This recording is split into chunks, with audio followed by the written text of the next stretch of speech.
Should you go to the gym today, or should you take a rest day?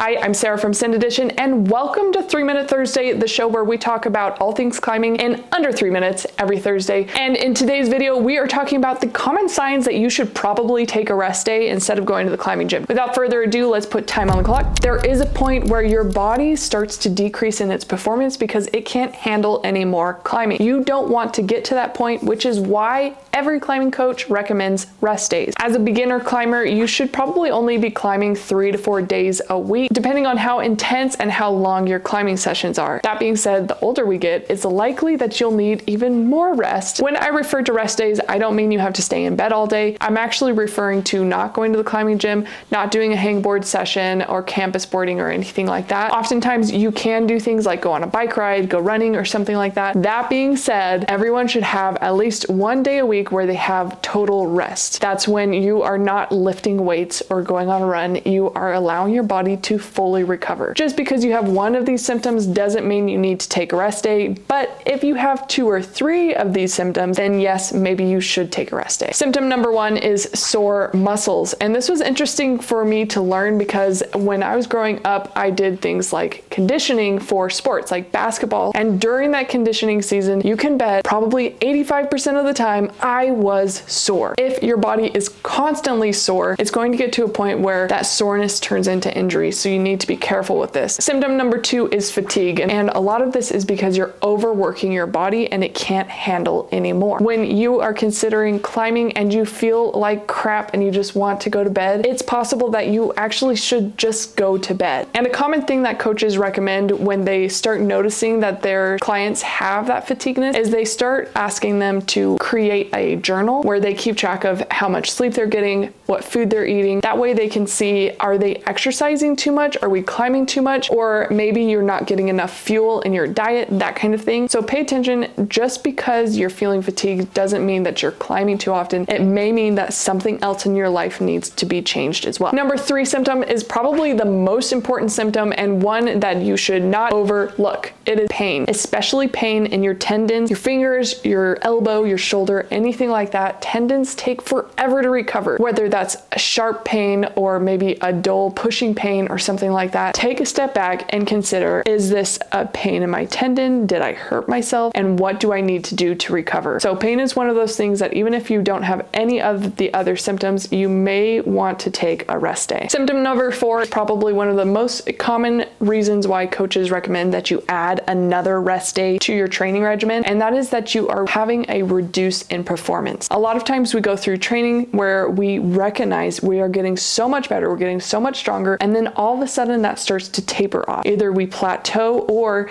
even worse, and unfortunately quite common, we start to get worse. That reduction in performance is a huge sign that you need to take a rest day, and maybe not just one rest day. Maybe you need to take like 2 or 3 rest days. Editor Sarah here. I do not have enough time to include all 7 symptoms in this 3 Minute Thursday video, so for you Patreon members, be on the lookout for that upload. You'll get the extended version. For those of you who are not currently part of the Send It Squad Patreon, this is one of the many benefits you'd get from being part of the group, so I hope to see you there.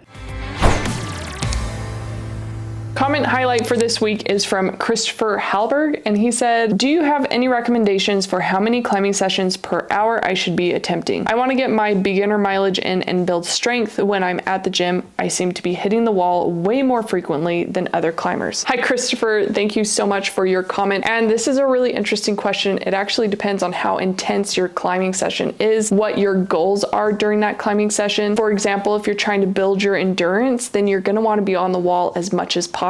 So you hitting the wall more than other climbers, that's actually great. But if you're looking to build strength or you are trying to break into a new climbing grade, then there may be some other things that you should be doing during your 1 hour climbing session, which I actually made a video about how to maximize your 1 hour session. And I talk about all of that. So you and anyone else who is interested, definitely check out that video. I'll include it in the description below. If you like this video, please give it a thumbs up. I really appreciate your support. It makes a huge impact, not only for me, but also for the YouTube algorithm. It helps them decide whether or not this video is worth being shared with other people. So thank you so much in advance for hitting that like button.